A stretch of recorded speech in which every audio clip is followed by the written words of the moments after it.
Today, we're diving into the story of the Guides Cavalry, a military unit with a motto that says it all: rough and ready.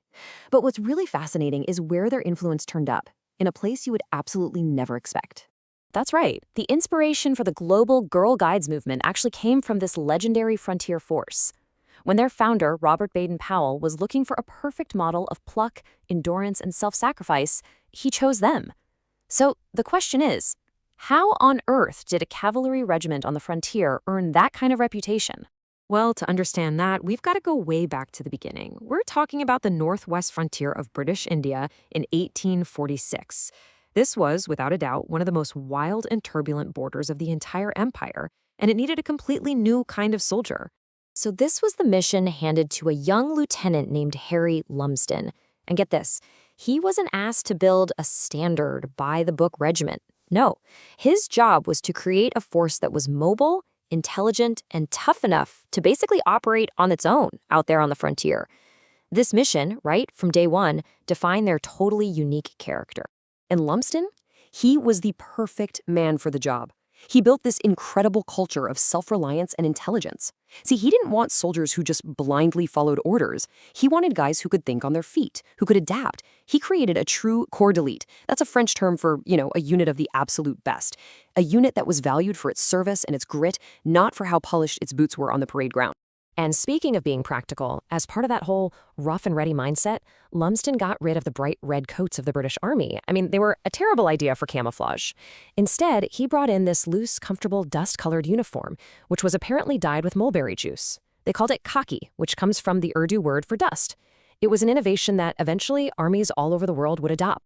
So the Guides' legendary reputation wasn't just built on endless frontier skirmishes. It was really cemented in two brutal, absolutely epic conflicts in the 19th century that tested them to their absolute limits.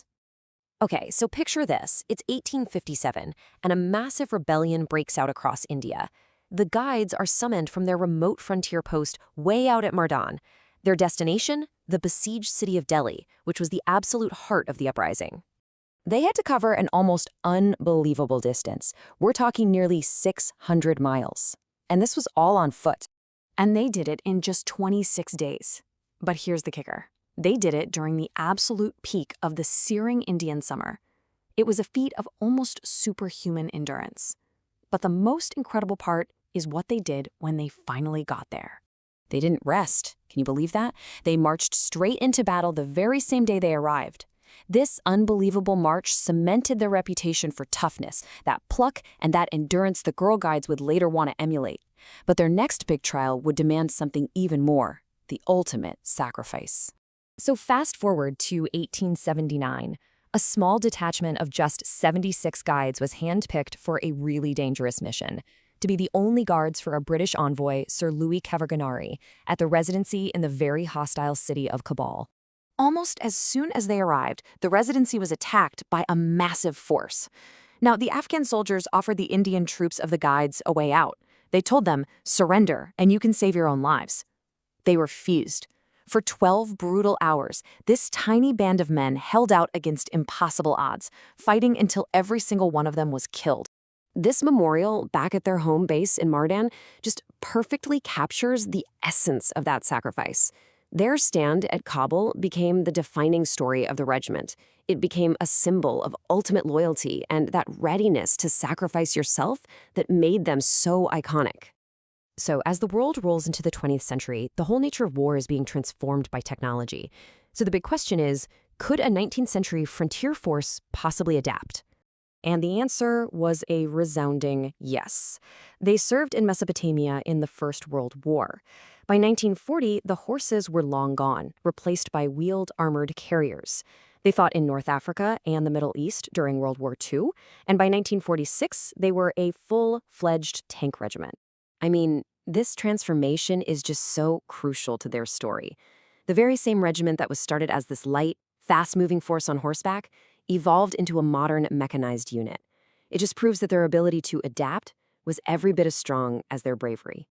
But after the World Wars, an even bigger change was coming.